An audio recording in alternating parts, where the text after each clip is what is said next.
नमस्कार दोस्तों, मैं हूं आपका दोस्त एंड होस्ट अशोक कुमार। कुछ सालों तक कुछ ऐसी बीमारियां थी जो बीमारियों में ही इनकी गिनती नहीं होती थी, लेकिन आज उनका दर्द बहुत ही असहनीय हो गया है और वो बीमारियों में शामिल भी हो गई हैं, जैसे कि जॉइंट पेन, बैक पेन और सर्वाइकल पेन। जिन लोगों को ये बीमारियां होती हैं वो अपना दर्द बयान नहीं कर पाते हैं और जो देखने वाला है इसे समझ नहीं पाता है। इन्हीं में से है एक सर्वाइकल पेन, जिसके बारे में मैं आज आपको बताऊंगा। इसके क्या कारण हैं, क्या लक्षण हैं और इसके क्या घरेलू उपाय हैं। तो आइए शुरू करते हैं।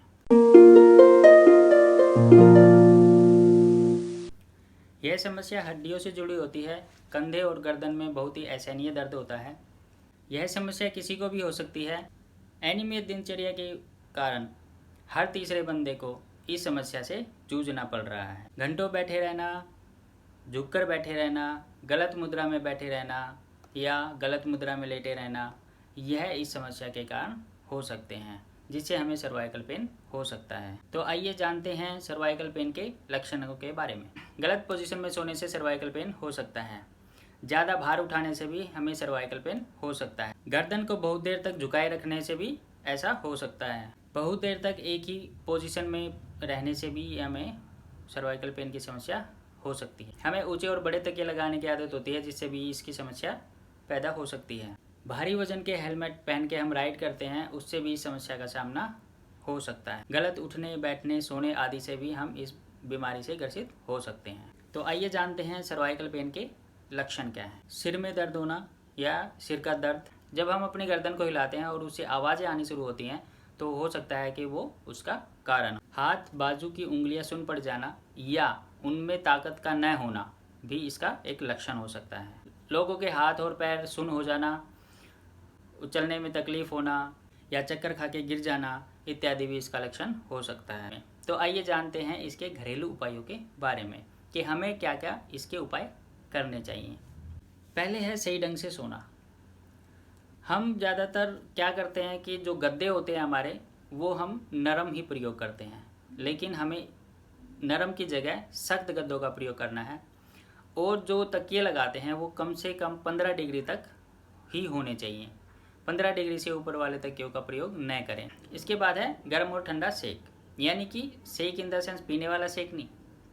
ये है कि जैसे बर्फ़ की सिकाई होती है और गर्म से गर्माहट वाली सिकाई होती है, तो उस तरह की सिकाई हमें करनी है। एक बार ठंडे से सिकाई करनी है, एक बार गर्म से सिकाई करनी है। तो ये अल्टरनेट होना चाहिए, ये नहीं कि कंटिन्यू हम ठंडे से ही सिकाई करते जा रहे हैं या हम कंटिन्यू गर्म से ही सिकाई करते हैं। एक बार गर्म से करो, एक बार ठंडे से करो, तो उससे हमें इस तकलीफ से ज़्यादा आराम मिलेगा। अगला नंबर है मसाज का। मसाज बहुत से लोगों को पसंद होती है, तो कंधे और गर्दन के लिए हम मसाज का प्रयोग कर सकते हैं और इससे रिलीफ भी जल्दी मिल जाता है। अगला है कि हमें खूब पानी पीना है। हमारा 70% जो भाग है शरीर का वो पानी से बना होता है। पानी की कमी हमें कई रोगों का न्योता देती है, तो उनमें से एक सर्वाइकल पेन भी हो सकता है। तो जितना हो सके हमें पानी पीते रहना है ताकि हमारे शरीर में पानी की कमी न आए। इसके बाद आता है स्ट्रेस। आज की जीवन शैली ऐसी है और हमने ऐसी बना ली है कि हम इसमें स्ट्रेस फील करते हैं, हम स्ट्रेस में घिर जाते हैं। तो हमें स्ट्रेस से बचना है अगर हमें इस बीमारी से बचना है तो। इसके बाद है जो हमारा शेड्यूल है, हमें उस पर ध्यान देना है। हमें सुबह जल्दी उठना है, व्यायाम करने हैं और इसी तरह के नियमित जो कार्य होते हैं जो हमारे शरीर के लिए बहुत ही ज़रूरी हैं, उस तरह की दिनचर्या हमें अपनानी है। इसके बाद आता है एक्सरसाइज की आदत डालना, यानी कि हमें रोज़ एक्सरसाइज करनी है। हमें एक भी दिन ऐसा नहीं है कि एक्सरसाइज नहीं करनी है। अगर हम एक्सरसाइज नहीं करेंगे तो हमारा जो शरीर है वो सुचारू रूप से नहीं चलेगा। तो इसमें हमें जो हमारा सबसे ज़्यादा जो हिस्सा प्रयोग होता है वो गर्दन होती है। तो अगर गर्दन की भी हमें एक्सरसाइज करनी है, गर्दन को भी हमें रोटेट करना है, उसकी भी बहुत सारी एक्सरसाइज होती हैं। कंधों की भी बहुत सारी एक्सरसाइज होती हैं।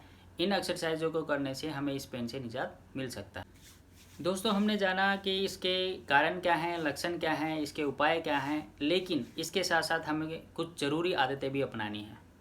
जैसे कि अगर जिसको भी ये सर्वाइकल पेन की समस्या है वो ज़्यादा भार न उठाए, खासकर गर्दन पे। इसके साथ साथ वज्रासन, उत्पातासन, और इस तरह के बहुत सारे आसन हैं जो हमारे सर्वाइकल पेन को कम करते। जहाँ भी हम काम करते हैं वहाँ पे एक ही पोजीशन में ज़्यादा देर तक हमें नहीं बैठे रहना है। हर 1 घंटे के बाद हमें उठ के वॉकिंग करनी है या थोड़ा बहुत इधर उधर टहलना है।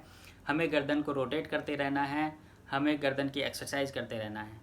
और जो घरेलू महिलाएं हैं या काम करने वाली महिलाएं भी हैं, वो घर में अपने काम करके जाती हैं, या जो घरेलू महिलाएं होती हैं वो घर पे काम करती हैं, तो उनको ज़्यादा देर तक नहीं सोना है। और जो भी काम करती हैं उसके बीच में थोड़ा थोड़ा ब्रेक हमें लेते रहना है, ताकि हमें सर्वाइकल पेन की समस्या न हो उसके।